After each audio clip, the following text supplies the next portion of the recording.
My mechanic grabbed my arm in the parking lot and said 3 words I have not forgotten since. Do not do it. He didn't say it casually. He didn't laugh. He didn't even hesitate. He said it like someone who had already seen what happens when people ignore that warning. Like someone who had watched a small mistake turn into something expensive and irreversible. He told me this $0 trick would destroy my AC compressor. He said it could damage the refrigerant lines, that it could push a minor issue into a full system failure. And then he said something that stuck with me. If you try this, you're not fixing your AC. You're gambling with it. I remember standing there for a second longer than usual, because part of me believed him, and part of me was already thinking about trying it anyway. 3 days later, he was standing in that same parking lot, same place, same car, same person. But this time, he wasn't warning me. He was holding a pen, writing something down in his notebook, the exact method he had told me not to touch. What happened between those 2 moments is what this video is about, and the thing that changed his mind. It cost exactly $0. Stay with me, because what happened on day 3 is something I still haven't fully wrapped my head around. But before we get to that, you need the full picture, because without context, the result doesn't hit the same. This didn't start as an experiment. It started as frustration. Slow, annoying, expensive frustration. My car AC wasn't broken. That was the confusing part. It worked. It just didn't work well. You know that feeling. You get into your car on a hot afternoon. The seat is warm. The steering wheel is hot to the touch. You start the engine, turn the AC to max, and then you wait, and wait, and wait. Air is coming out, but it's not cold. Not really. 5 minutes go by, still not cold. 10 minutes, maybe slightly better. 15 minutes. Now it's finally starting to feel like something. Meanwhile, everyone inside the car is just sitting there quietly. No one says anything, but you can feel it. That uncomfortable heat, that slow, frustrating delay. That was my car, every single summer, for 2 years. And the worst part? It wasn't getting worse fast enough to feel like a real problem. It was just bad enough to be annoying. So I did what most people do. I took it to a mechanic. First visit. They checked the system, said everything looked fine, recommended a refrigerant recharge of $140. I paid it, drove away, turned on the AC, and for a few weeks, it felt better. Not amazing, but better.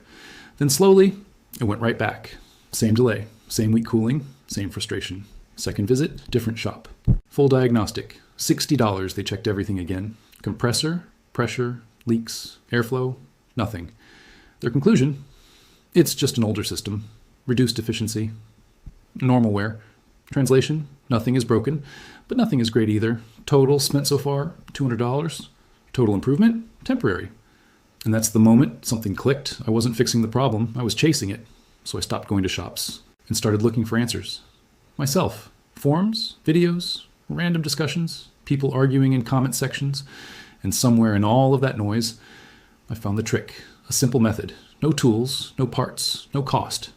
And almost every comment under it was split. Half the people said it worked. Half the people said it would destroy your system. There was no middle ground, and that's when I showed it to my mechanic. He didn't take long to respond. Don't do it. Not maybe. Not be careful. Just don't. And the way he said it, that's what made me pause. Because this wasn't guesswork. This was experience talking. He explained the risks, said introducing anything into the AC system, even through the vents, could cause problems. Uneven coating, clogged drain lines, potential long-term damage. He had seen people try internet fixes before, and not all of them ended well. His warning made sense.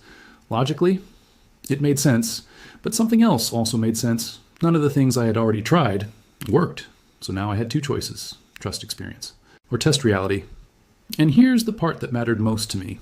If this went wrong, I wasn't just wasting time. I could actually damage my AC system. That's exactly why I decided to test it.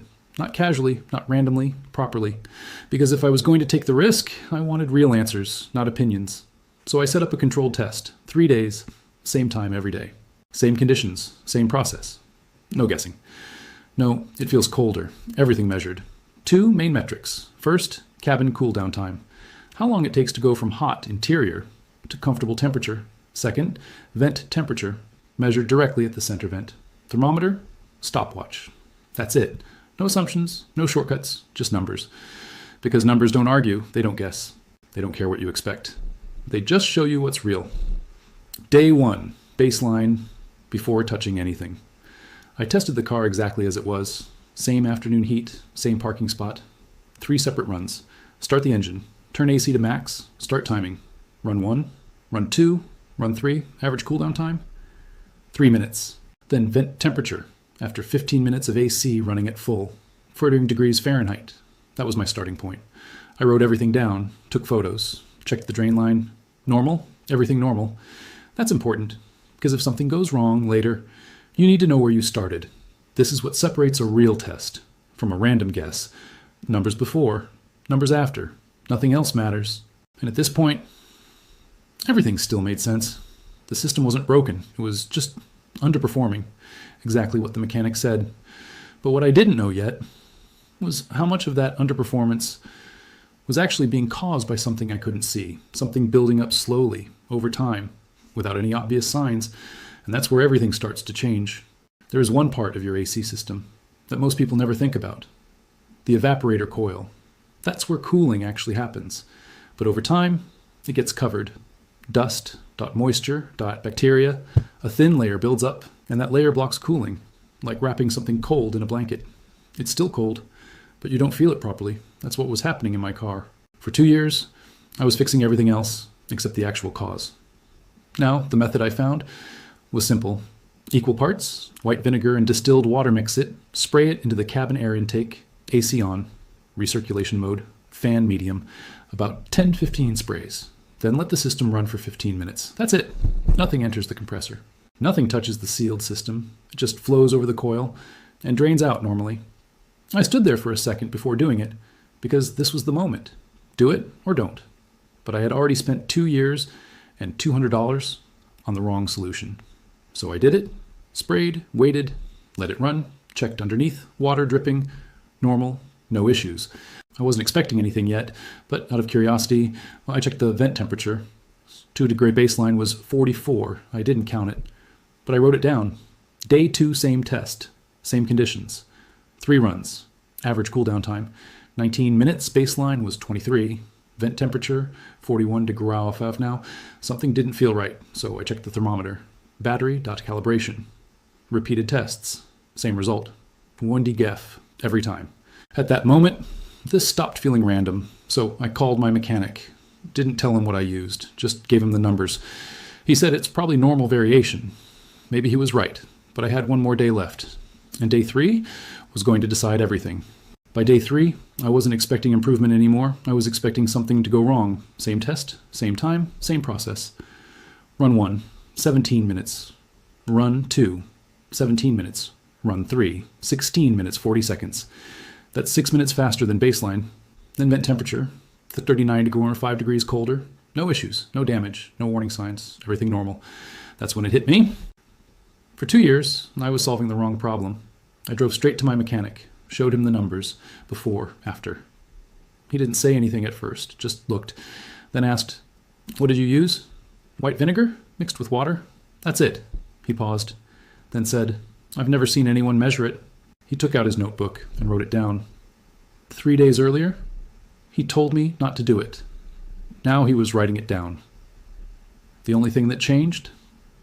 Data. Now let's be clear, this won't fix everything. If your AC has mechanical failure, low refrigerant, this won't help. But if your AC slowly got weaker over time, this is likely the reason, and this is the fix. Before trying it, check your drain line. If water isn't dripping under the car, fix that first, because drainage is required. Now remember this, for 2 years, I was solving the wrong problem. The right solution cost nothing and took 15 minutes. That's it. Drop a 1 word. Works. Skeptical. Trying surprised and tell me where you stand. Next week, I'm testing a $1 engine trick. 3 mechanics said it will cause damage. The first result already shocked me. You're not going to want to miss that.